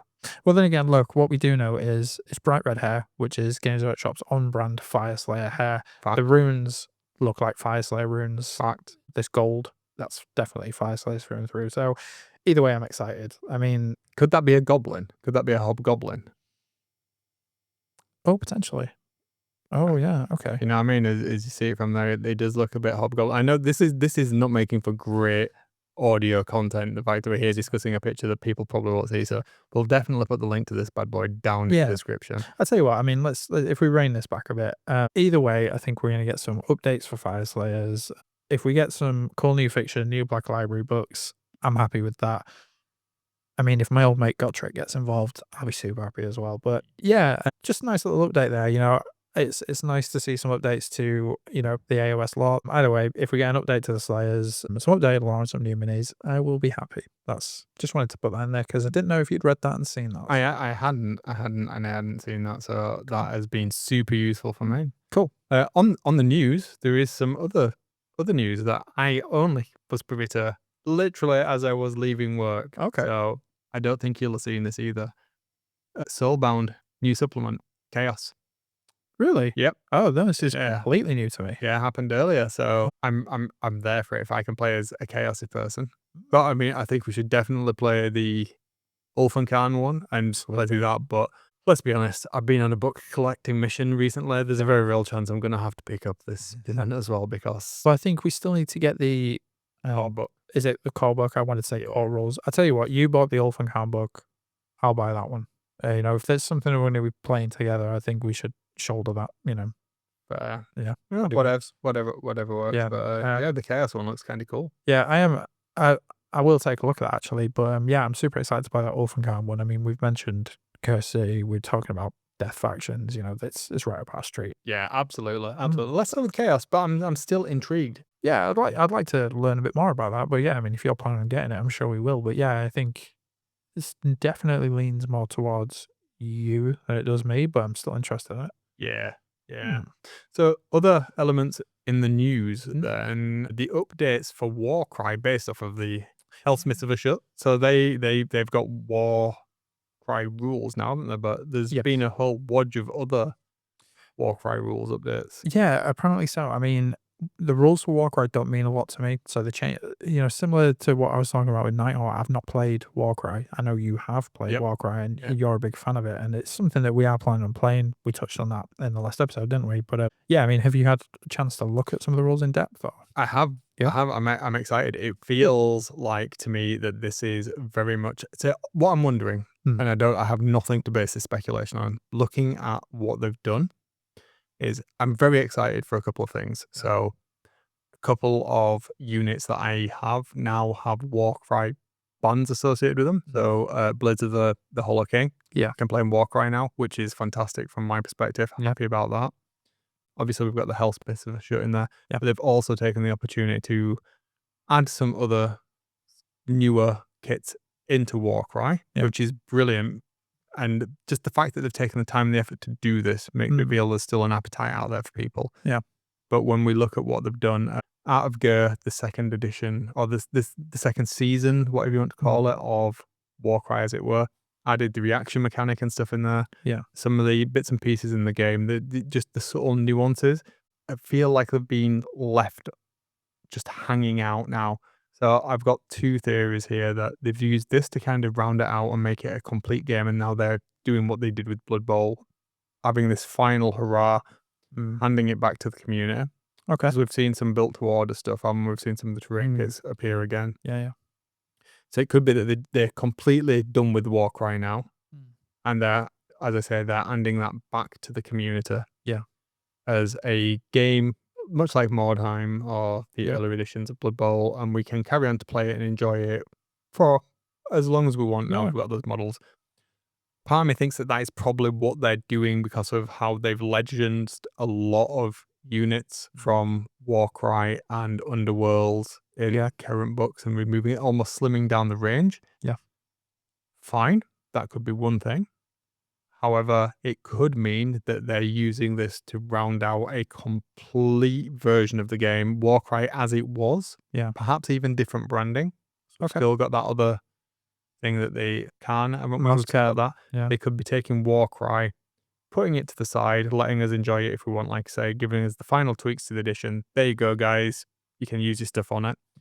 We're replacing Warcry with Moscan or Warcry, new Warcry, whatever you want to call it. Yeah. But it's not an evolution of the previous rule set. It is very much a new system, a new fresh take on it that perhaps utilizes more of either bespoke models that are just tied to this game that won't have cross compatibility, which I feel is more likely if they are going to do this because of the business model and how they want to target their market and see what success criteria looks like in terms of model sales and how that translates. Whereas previously it was you could use your models in all of these different game types. Yeah. Makes it quite hard to figure out where to put your development budgets, doesn't it? So, Mm. okay, I think if we do get a new game, that's what it's going to be. Okay.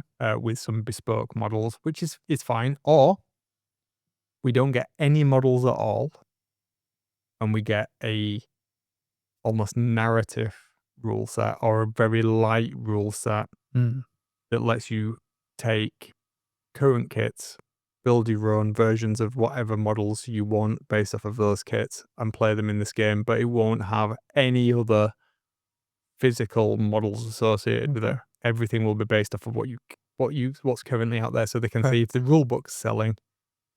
Fine, we'll carry on doing it. So I think those are the two options that we've got, and I'm not sure which one is most likely, but to come back to the original point of it, is the update to Warcry. I'm really invested. I think this is going to be great for us now because there's some of your new units are in there. Lord Vitriolic's got rules. All right, interesting. So that's really good and just encouraging because I know you've not played Warcry. I think I'll enjoy it. I do want to play it. Yeah, I mean, everything I've heard, it sounds cool. I'm going to get the Pyregeist anyway for my Nighthaunt army, and they are a specific unit for Warcry. I've got the Fyreslayers Warcry band as well. You know, totally. And they are actually painted before you make a jive at me. Are they even rimmed? They're not actually. Yeah. No, I'm definitely excited to play this, and it's good to see that it's alive in some form for now. Yeah, for now. It's encouraging because I didn't think we were, honestly, I thought they were going to do the standard Games Workshop thing of just like ignore it like a problem child that's gone away, we're never going to hear about again. So this is a positive. I'm going to take it as a soft win.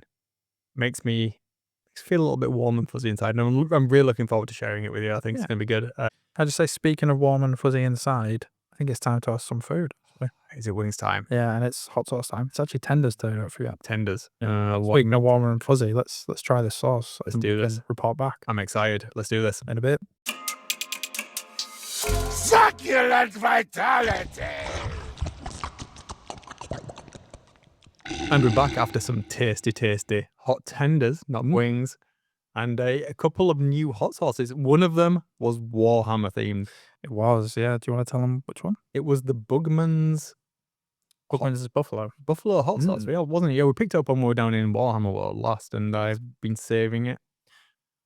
I don't know why I was saving it. I was, but yeah, it was tasty. Yeah, it was good. Was it hot? No, not in the grand scheme of things. I think as buffalo sauce goes, it was an interesting take on buffalo sauce. It wasn't standard buffalo. It didn't have that sort of buttery greasiness. It was quite fragrant, herbal. I don't know. It was tasty. It was good. Yeah, it was tasty. If you're into buffalo sauces, yeah, give it a go. It's made by Sauce Shop. Sauce Shop. Yeah. I mean, I like the Sauce Shop stuff. To be honest, it's good. Sort of down the middle supermarket stuff. I don't mean that in a patronizing way, but it's an easy to find one. I've got their pineapple habanero one as well. That's you do. Yeah, I've got a couple of other Sauce Shop ones at home. Actually, we'll have to give them a try. Yeah. No, I've got a lot of time for the Sauce Shop. Yeah, we did have another one as well, though, didn't we? We did. Yeah, that one was Psycho Juice. It was. That's the brand. What was it? Scorpion. Scorpion. Yeah. XX Hot. Yeah. XXX Hot. XXX Hot. Yes, it was. Yes, 3X Hot. It's the first in a Psycho Juice triumvirate of taste Yeah. that we're going to be giving a go. Yeah, to be fair, we did try one, I think before we started recording the podcast, by the same company. And I think you said that one is about the same on the heat level as the one we just had. I think you were totally wrong. Really? Yeah, I mean, I could drink a bottle of that, but Yeah. I'll let you tell the listeners what the original one is. Sphincter Shrinker. Sphincter Shrinker, yeah. That one had me doubled over in pain on the kitchen floor, sweating. That one was quite pleasant. Yeah. I don't think either of tonight's hot sauces have been, I would give them 0 to 0.5 of 1 out of 5. What, on the heat scale? Yeah, I don't think either of them had any heat at all, to be honest. But they're tasty. I'd give the Scorpion maybe a 4 out of 10. The Buffalo one, 1 or a 2. They're both tasty, but no, that Scorpion one, I think what I did like about it though was it was quite pepper heavy. It wasn't sort of influenced. It was just, this is hot sauce made from scorpion peppers, and that's what it tasted like. Yeah, it was Nice. It was an honest hot sauce. Yeah. Yeah. I mean, we did have a few more, just from the fridge that, we are getting quite a collection here, and I don't know which one it was that tipped me over the edge, but I had You did you know what? You were going to die for a second. I had a big gulp of water when I finished eating, and it seemed to activate everything at once, and yeah, it got a bit steamy for a minute. But no, I'm interested to see what the other two from the Cycle Juice are going to be like. If that's the benchmark of heat, they're only going to get hotter, and I'm excited for that. Yeah, me too. I'm very excited for that. But I guess with that in mind, we don't have a particular hot take. However, I do have something to talk about, I suppose. Yeah, cool. Yeah. So as you just mentioned, in fact, there's the. You're all right. Is that hot sauce still going back in? Still in the back of my throat. Yeah. So it's the first year anniversary of Space Marine 2, and as such, they've just dropped a whole slew of updates, haven't they, that's coming out for the next one. So my hot take is a lukewarm take. The interesting inclusion of the Mutilex Vortex Beast, which is like one of the really, really old kits. One of my other friends that I occasionally play Warhammer these days, he's moved back down south. We've talked about him a couple of times on the show. Hello, if you're listening. Loves this model for some reason. Yeah. Loved it. He's wanted to get all of it for a while. So I was like super excited when I was like, oh wow, he's going to be like absolutely peaking at this. But yeah, it's a really odd inclusion because I think they're kind of getting rid of this kit. It does have rules in the Battletome for Slaves to Darkness, I think, if I remember rightly. But yeah, I think it's an atrocious model. I think it's pointless. It looks silly. This is just, I'd have to refree. Yeah, it's daft. I'm just not into this. This is like late die G-dubs. Come on. Yeah, let it go. Hopefully this is going to be the one time it looks good. Yeah. Perhaps this is the swan song for the Mutilex Vortex Beast. Yeah, possibly. Please go. Please let it be the swan song. Yeah. Yeah. So that's the only hot take I've got, I suppose. Yeah. Do you know what? I was thinking about hot takes, and I was struggling to think of one this week, this time round, and I didn't want to make one up or, just throw something for the sake of it, but I'm sure I'll have something next time. But I could go as bold as saying hot takes, Games Workshop's price increases aren't as bad as they sound, but I'd be lying to myself. It is. And well, the price increase was going to happen. We knew it was coming. It happens every year. And yeah, it's just one of those things. It's nothing ever gets cheaper. No. And it's just one of those things. I'm not going to dwell on it. I'm not going to stop the hobby. They're a business to make money. I get that. Yeah. I've effectively taken a pay increase because I didn't get an inflation rise to that. So fine. But again, I think we're lucky in the respect that we don't play competitively and we don't have to follow the meta. So we can kind of. We're also lucky that we chose not to play 40k, which is significantly more expensive, I think, than AOS. Yeah, it seems to be. But yeah. No, I mean, prices go up. Such as like, I mean, the hot take is that we're not that fussed to buy it. Yeah, I'm not trying to rub it in, but I got a cost of living increase, so it kind of balances that out for me. But I'm not going to lose any sleep over it. Nah, it's one of those things, isn't it? It's a hobby, and if you, it sucks, but it is what it is. I'm still excited for this hobby, this product, this IP. So it is. Let's not dwell on it. It's too. I think this is too negative. It's too controversial. Let's just move on from this one. Cool. So yeah, tasty hot sauces. More on that next week. Yeah, we'll be trying. What's the next one called? Actually, do you know? I can't remember off the top of my head. All right. Well, You'll have to tune in next time so you find that out, if nothing else. Yeah, we'll put a link down to the hot sauces in the description, and we should potentially have a hot sauce channel on Discord. Yeah, I think that's a really good idea. I was going to say, let us know on Discord some hot sauce recommendations, but yeah, we should definitely do it. We could ask you guys for hot takes as well and talk about other people's hot takes. Yeah, we could. That's what do. Yeah, we should definitely do that. Yeah, well, if you want to get involved, if you want to, become part of this, let us know some of your hot takes and some of your favorite hot sauces, and we'll read them out. We'll discuss them. If it's something we agree with, something we disagree with, if it's a sauce we've had, if it's one that we're going to try, we can get involved with you guys. So yeah, keep in touch. Well then, what are we going to talk about next? I'm excited to talk about this one. I'm not going to lie. Yeah, I am. I know. You're gonna be talking to me about the Warhammer Plus exclusive models, aren't you? I am going to talk to you about the Warhammer Plus exclusive models, and I'm excited. Do you know why? Because not only have I not spent my credit from last year, so I don't know if it's going to roll over or not. Oh, did you not? I didn't get the last lot of models, but I've been holding off. I was like, I can't be bothered. I couldn't decide which one it was because I didn't really like either of them. What was it last year? It was a Cities of Sigmar one. It was an Inquisition. I was tempted. I had no interest in the Cities of Sigmar one because no. And I was really kind of leaning towards, I'll get the Inquisition one. Yeah. And I'll sell it or I'll do something with it. So glad I didn't. So glad I've just been lazy and couldn't be asked doing it. Because when I saw these models for this year, I think they go live on the 26th of September.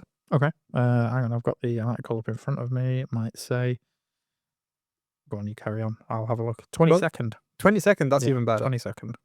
So it's saying 0 days until I can order my miniature. My subscription's renewed as well. Nice. So great. I don't have to wait a year to get all of it. I don't have to pay a ridiculous amount of money. But these two models, the Elders, Infinity's Lament. Easy for you to say. Infinity's Lament, it is. So these are diorama sculpts. If you've not seen this, so again, we'll put the link down in the description. I like this. I know you're not a fan of this model, are you, at all? The Infinity's Lament. Yeah. There's a Wraith Seer on top of the Wraith Knight pulling out it's got the Spirit Stone, trying to pull the soul back so it's not getting lost to that Trixie Slanesh, so to devour that. So out of the two. My God. Hot sauce on that soul. That was horrible. There we go. Ruined your own microphone there as well. No, I mean, as far as 40k goes, Eldar are not my favourite faction. I'll let that be known. I'm assuming a lot of people feel the same. What's strange is I really like the lore of the Eldar. I really like the idea behind them. I just don't particularly like the sculpts. And this is, this is no different for me, really. You tell me why you like it. I think this is one of the most interesting Eldar poses I've seen. Yeah. It's quite dynamic. I think the one thing that I don't like about this is the colour scheme. I think this is Ayandan, isn't it? And I was going to say it's the only thing I do. But I am definitely not there for Ayandan colour scheme. I mean, what I will say, completely off topic, but kind of ties into this. Wayne absolutely hates football, but if you haven't seen this model and you do like football, it's the Leeds United colours. And for two people from West Yorkshire, that kind of resonates, despite the fact that you probably, even if you were a football fan, probably wouldn't like Leeds because you're not from Leeds. I'm definitely not from Leeds, and neither am I, to be honest. But I believe I did know that this was the colours of that football team. I haven't put the two things together. I think the only reason I know this is something that I recently learned from, because the dude that plays Galactus in the Fantastic Four movies is from Leeds, and he's a massive Leeds fan. And in one of the behind set pictures, yeah, he had a Leeds United flag in the background. I was like, that's the football club from those people down the road in that Leeds place. And I was like, yeah. So I dislike the colour scheme because, sorry, that hot sauce is still getting me. Again, when I was kids, my brother's a big Leeds United fan, and his bedroom was blue and yellow, with blue and yellow bedspread, blue and yellow everything. Like, it just reminds me of that, and I thought that was so garish even as a kid, and that's what it reminds me of. Okay, well, that's fair. Well, he won't be listening to this. He has got no interest in Warhammer, so I can say what I like about him. Absolutely fine. Well, in terms of this model is really cool. I just like it. I think it's a really dynamic pose. I'm probably going to pick this up and paint it at some point. I genuinely think this is very, very cool. I can imagine what I would do with that, and I think we're going to see some really great community versions of this painted once it's out there in the wild. It's in my head seeing like, is it like the mask that he's got on? This is Yeah. Farseer, isn't it? Spirit Seer or something. Spirit Seer. I can just imagine like this void being painted on the mask kind of thing. I think it'd Yeah. look very, very cool. Yeah, I think, again, to me, it might be because of the paint scheme. I know I've said that a couple of times today, but yeah, I feel like a lot more could be done with that. It's just a bit bright and it looks a bit friendly for me. Very. Do you know what I mean? Yeah, there's a lot of yellow there. There's a lot Yeah. of yellow. It looks too clean as well. I know the Eldari is supposed to be like clean, I think, but this just for me, it's a hard no color scheme wise. yeah, what always reminds me of them sort of masks that you can't see behind. It reminds me of fencing masks. Yeah. That's what it reminds me. behind that. Yeah, But the other model, the No, Age of Sigmar model. yeah. Do you like this one? Oh my god, Will, I am so excited for this model. This is absolutely amazing. I think this is possibly one of the best Games Workshop models I've seen in a long time. Unsurprisingly, it's Soulblight because it seems to be like that is Games Workshop's transport medium for amazing new sculpts these days. We had Curse City, which was an absolute win in terms of models. Yeah. Perhaps the game situation not so much, but whatever. And this is beautiful. I mean, if this was actually playable in the game, I know it's not, but I think we've said I will 100% be proxying this guy as my necromancer. Absolutely do. I think it's on a 50mm base rather than the 32mm base, is it? That the normal necromancer is on? A 40mm base or something. It's like 5% difference in range from manifestation casting or something. I think for the sake of it, I'd rather see you paint something that you want to paint, that you like, and I want to see what you do with that. So yeah, by all means, you proxy that for whatever you want, and I'm not bothered about the base size. I am there for this. I mean, I know size doesn't matter, but this is so good. Yeah, it's everything I like about Age of Sigmar. Basically, I look at that model, and it could only be Age of Sigmar. We were talking just after we finished eating before we were back on, in front of the microphones, and when you look at these two models stacked up next to each other, how does Age of Sigmar sit so far down the pecking order against 40k when you see a sculpt like that? And that's not an isolated sculpt. I think Age of Sigmar has some of the best sculpts in tabletop wargaming. Just absolutely. flat out. And, when you see a model like that, I just think, why don't Games Workshop push the market a little bit more for Age of Sigmar? Why don't we get these numbers up? But if it's just an exclusive club that we're part of, I'm happy. But that sculpt is beautiful. I know what you mean. It really is. And I think in terms of what it does for the model, when you look at the old Necromancer sculpt, which I think again is right back to the old worlds, I think that was around there. It's still cool. It looks great. But comparatively, I do draw some issue with this kind of being skeleton-y, necromancy stuff and not being sort of like the vampire-y, big vampire stuff.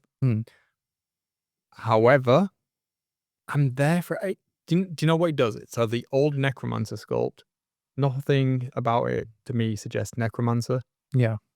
It just looks like a derpy vampire guy. Yeah. I mean, it plays into the tropes of a guy going, I am a vampire. But even though he's not a vampire, I know he's a necromancer. But This literally this has guy, a skeleton coming out of the ground. But look, I mean, there's so much to like about it. Just like the look on his face, he look like just the gesture of his hand, how the fingers are sculpted, like he's pulling them up out of the ground. So he's flanked by these two grave guard. Are they grave guard? Are they barrow guard? I think they're barrow guard. They might barrow guard with those shields. And then this other skeleton under the tombstone that he's pulling up, it's literally got a link to his hand gesture. He's pulling him out of the ground. He's like, there's no mistake in the fact that this guy is a necromancer. Look at his staff. There's some details on the staff that I didn't notice before. Obviously, he's got like his book, but then he's got this backbone, chest, like sternum with the skull on it. And then if you look at the detail of the skull, it's a skeleton's hand grabbing the skull again. Yeah. Like I come back to like pulling the skull out of the ground. It's all these tiny details that I absolutely love about this. It's got such a sense of movement in it, even though he's relatively, still.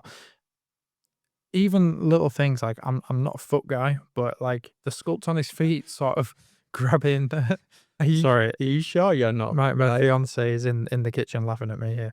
But like his toes are gripping the tombstone Yeah. he's on. Like it's you get this sense of, he's tensing up and he's using strength to lift that. What's the word I'm after? Skeleton out of the grave. Yeah, it's a brilliant model. It really is. It's one of the nicest I've seen in an awful long time. It is, and I think, I mean, even though I know you can't legally run this in game, I think G-dubs are doing something wrong. I think this. I know people have strong opinions about dioramic. Is that even a word? Dioramic? I mean, if it isn't, I know what you mean, and I think everyone listening will. Well, I'm claiming this now if it's not. So like a dioramic bases and models that it takes away from the creativity of being able to modify the models and such. But I think when you've got such presence like this, and if you did this in a wider scale across an army and you had a really dynamic army that had this sense of presence and like the silhouette of it, just saying exactly what it is. I think that is brilliant. I would love that. And I think that's where my attraction to the Soulblight is, because we got that from the Curse City stuff. That's what got me in. Then the Legends did all. But some of the newer stuff, Prince Vordry and the Dragon and, the Blades of the Hollow King, all of this stuff, the Vampire Lord and Nightmare Steed, all of these things are so cool. It's almost, I mean, they look purposeful. They look grounded in the world that we're so excited about. I mean, this is the most exciting thing that I've seen in hobby in the past few weeks, to be honest. Yeah, I am 100% there for this. It shares that bacon theme. It's on theme for your army. It just ticks the boxes, doesn't it? And it does. I can already imagine how you're going to paint this. And you know what's even better about it? Go on. He's repping for Baldman as well. I'm down for this. This is like, I never thought of that. But I take offense at the fact that it's always us bald chaps that are represented as evil, and it's not the case. It's like Lex Luthor's done a disservice. Yeah, like it's always bald guys. Mr. Freeze, Lex Luthor. Yeah, come on, give over, give over. We don't need that. We can be good guys as well, Manfred von Carstein. Yeah. And any more? Just famous bald guys you think of? Homer Simpson. Is he evil? Is he? Well, I mean, he's a bad father. Is that inherently evil? Doctor Evil, also the evil bald guy. It is. Yeah, we're not all evil. Some of us are nice guys. Yeah. I mean, I don't know. I'm not bald yet, so come back in 5 years, I might be. So I keep hanging out with you, I might be. Yeah, I think we were a oppressed minority. It's like we were always portrayed negatively. It's wrong. But yeah, I'm absolutely there for this. This guy. It's really cool. I'm excited for you to get it, and yeah, I don't mind it being on a slightly larger base for a necromancer than it should be. I'd rather see you have it on the table because I think you'll have fun with that and you'll have fun playing it, and it just goes with the immersion that we want. So I'm all for that. Chances are I'm going to buy it twice. I'll get one free, and I might buy another one because I can see me entering this at perhaps the next ChillCon painting tournament. Yeah, I think this is one that I want to spend some time. The one thing that I don't like about it, go on, that I would like to see is abs changed a little bit. I would like it to looks sculpted, doesn't he, somewhat? Yeah, I think if they did it a little bit more like Nagash's kind of like sewn up stomach part, I think that would be a little bit cooler. I mean, you could always convert one. I might have to do that. Yeah. I have to do that. Yeah. Super excited anyway. Shall we Yeah. Is there anything? I don't think I've got anything else to add to that, to be honest. Yeah, I really like that. That's all I've got to say. Yeah, I'm excited to see what you do with it more than anything. So roll on the 22nd. Hopefully I will have this. It's not far off now. A few days after that, eh? Well, man. Happy times. Happy times. Well, I think we should talk about some hobby stuff because we've not discussed what we've been working on for the past couple of weeks. I know you've not done a load, but yeah, I wondered if people would be interested in what we've done and our thoughts on anything that we're currently working on. Also, I do have some hobby adjacent but hobby related stuff that I would like to talk to you about. Okay, cool. Well, yeah, I mean, do you want to go first? I'll drop No, you can go first. I'll go first. All right, cool. Yeah, as you say, I mean, life's been getting in the way a little bit at the moment, but I've been doing bits here and there. What I'm currently working on, painting some on Nighthaunt, unsurprisingly. I've got some basing done on a lot of the models that I have left to be painted, basically to make up the spearhead and to add to my Nighthaunt army. So yeah, they're all sort of zenithal primed. Next step will just be getting some green on them and then tidying them up, finish them off. So gonna try and get some time in over the weekend to do that. I did finally get around to getting the Knight of Shrouds. He's been built. I'm actually looking at him now. So yeah, I'm excited to paint that. That was a lot bigger than I thought as a standalone model. Oh, right, it was quite imposing. So yeah, I'm excited for that one. But apart from that, I bought a few more bits actually for Nighthaunt. Nice, okay. Yeah, can't remember if I told you. I think I did. In fact, I definitely did because I remember being surprised at how cheap I got these for. So I don't know if you guys know what Vinted is, but it turns out Vinted's actually quite a good place to source secondhand models. I managed to get a Knight of Shrouds on the Ethereal Steed, 2 Dreadblade Harrows, and a Spirit Torment for the princely sum of £15. Bargain. That Yeah. really is good. I mean, I knew I wanted to get the Knight of Shrouds on the Ethereal Steed because that's going to go in with our Path to Glory, obviously. But I didn't particularly want to spend 50 quid on that box with the other 2 models that I might not actually use in my army. So yeah, I thought that was a really cool way of doing it. I did want to get some Dreadblade Harrows. I wasn't too fussed about Spirit Torment yet, but you know, for the price, why not? How many Dreadblade Harrows are in a unit? 2. Is it? Yeah, Oh, 2, okay. yeah. So Are these coming painted or like if you had to strip them, or are they just they are. They've got. I'll tell you what. I'll show you. I know you guys can't see Yeah. this, but very sort of light layer of paint. I think. all right? Yeah, Spray over them. Yeah, I don't yeah. think I'll need to strip them too, unless there is a running joke that I tend to strip all my models, but I don't think I will with them. You know these horses that these dudes are on. Yeah. These Dreadblades. Check out later on, not right now. Check out the endless spells for Flesh-Eater Courts. I'm pretty certain that that's exactly the same model they've used and we just reposed it. Oh, okay. Yeah, I might have a look actually. Yeah, I think they're a fairly old sculpt actually. Yeah. So yeah, it might be the case. I think it's similar to the ones that pull in the black coach as well. Yeah. Yeah, you guys will know what it is. It's the skeletal horses. But yeah, I thought that was a pretty good deal. Other hobby news, nothing really. I mean, I upgraded some of the tools that I use. I got some new brushes. Nothing mad exciting, but yeah, I'm ready to sink a bit more time into it now that things are calming down again. Not hobby related, but NFL season starts this weekend. But what it'll mean is that I'll be spending more time sat, kind of doing nothing. So what I did was I bought a table that I can put in front of myself when I'm sat on the sofa watching NFL or whatever to do a bit of painting or a bit of hobby while I'm doing that. So it makes sense to me. So I'm not sat in another room missing one thing. I can do both at the same time. So I'm calling that a hobby win somehow. Yeah, multitasking hobby is Yeah. Yeah. Oh, I tell you what, I did buy something else actually. So we were talking about Curse City earlier, and when I was putting all the points together, what I did was I bought 10 more of the Orphan Watch skeletons. Yep. To get another unit out of them, and 10 more of the Deadwalker zombies. Yeah, that's the one. So I can field a full unit of them to take me up to that. Somebody was selling these split down component parts of Curse City on eBay, so I picked them up relatively cheap. Can't remember what I paid, but it was a good deal. Tell it was payday yesterday, can't you? But yeah, I think that's.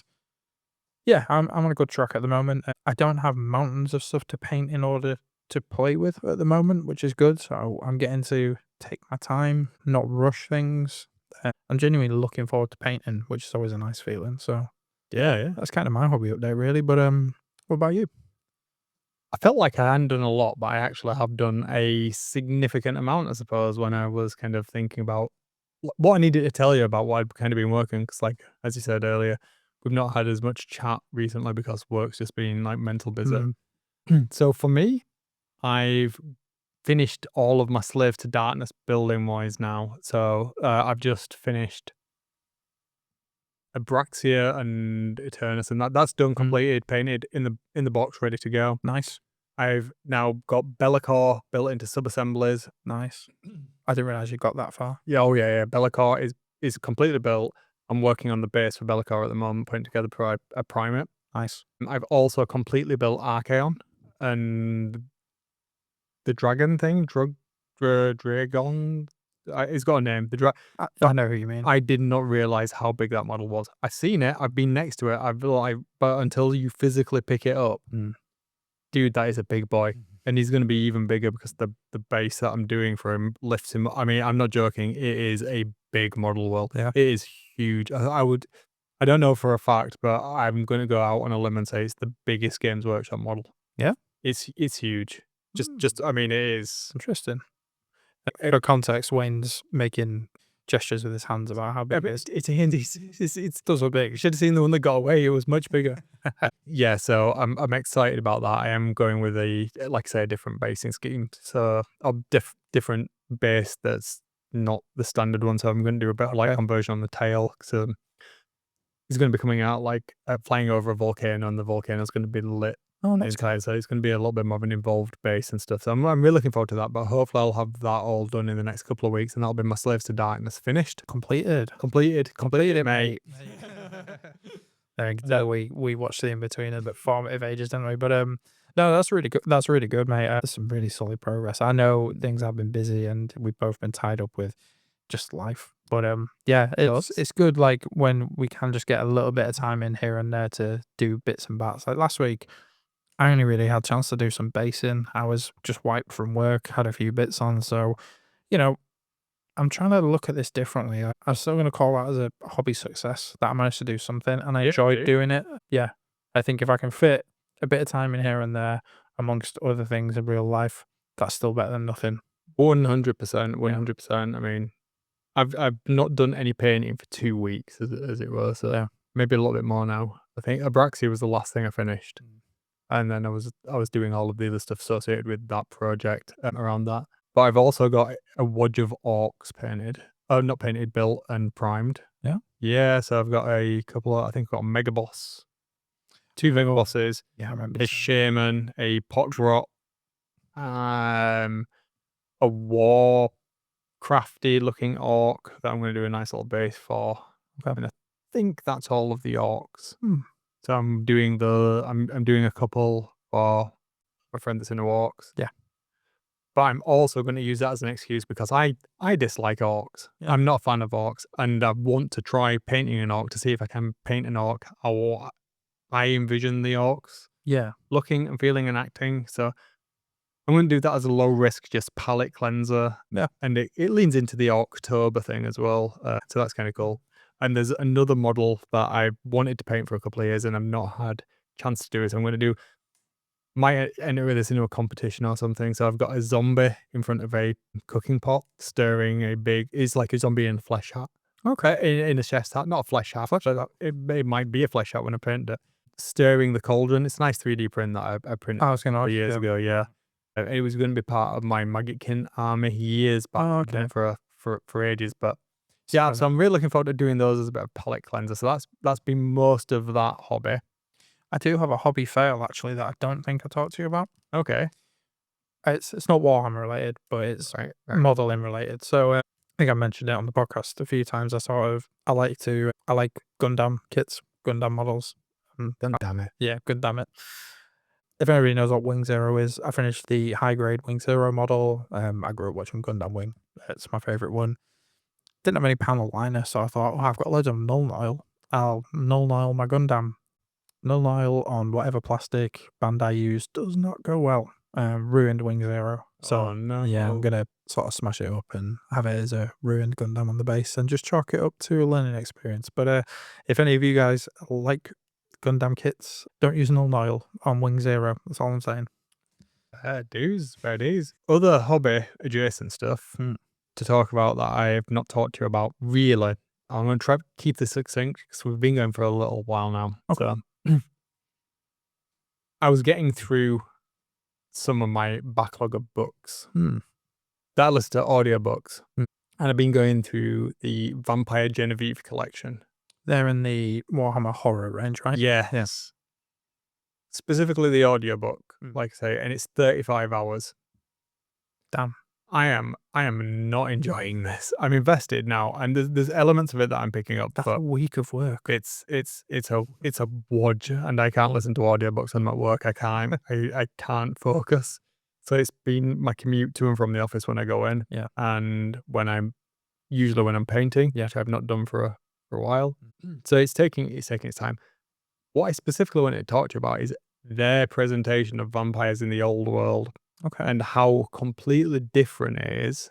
Yep. And how tonally, if this book was set in Age of Sigmar, there's a lot of innuendo. Yeah. The naming of people is just like, wow, you went into the high fantasy like way too much in this. This is just like, and every time they refer to it, it's just like, blah blah blah blah's a name, and blah blah blah blah blah the third, and blah blah blah blah blah blah blah, son of blah di da di da. Oh my days! No wonder this is 35 hours long. It's just them listing the sort of this and I really thought I know this is a stupid thing to say, but I'm quite visual in some aspects. I thought I was really going to be into this from the cover. Yeah. No, I mean, I'm sure there's it's a nice purpley looking cover to it. there is a phrase that's fairly popular of "Don't judge a book by its cover." Way. Well, I did make this mistake of not reading The Infinite and Divine because I didn't like the cover of it.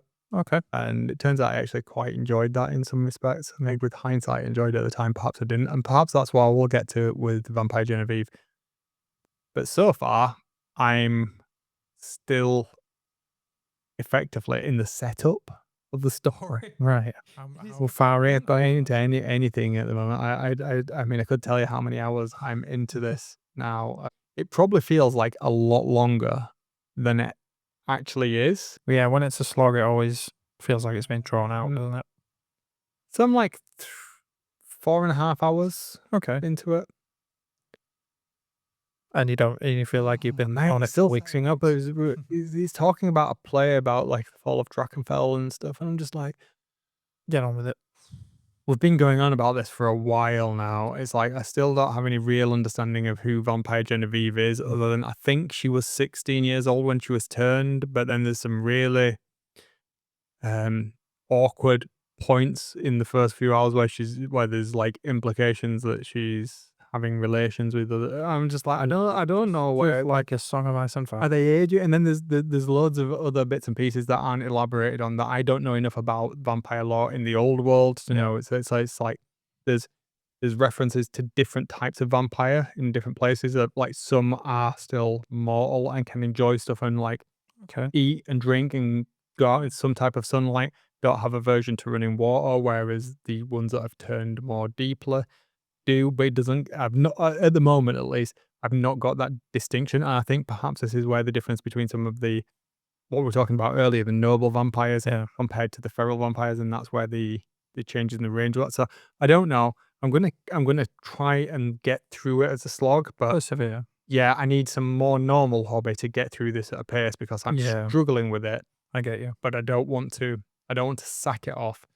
Okay. So yeah, I'm thinking some of the other audiobooks that I bought in the Warhammer horror series, unless this gets significantly more horrific, I'm gonna regret, man. I'm gonna regret. So yeah. I mean, as far as Black Library stuff goes, I haven't reading much actually. I did get a physical copy of Curse City, which I'm happy with. Oh yeah, I keep going on about Curse City, don't I? But you do. I love that book. Yeah, I don't know. It was Lord of the Rings. Now it's Curse City. Oh, at least you're in the right IP this time. I could talk about Lord of the Rings if you want, but no, I'm excited about that. I'll probably give that a read through at some point again. But yeah, I've just been reading non-Warhammer things. I'm sorry, Wayne. Disgusting. Sorry. Disgusting.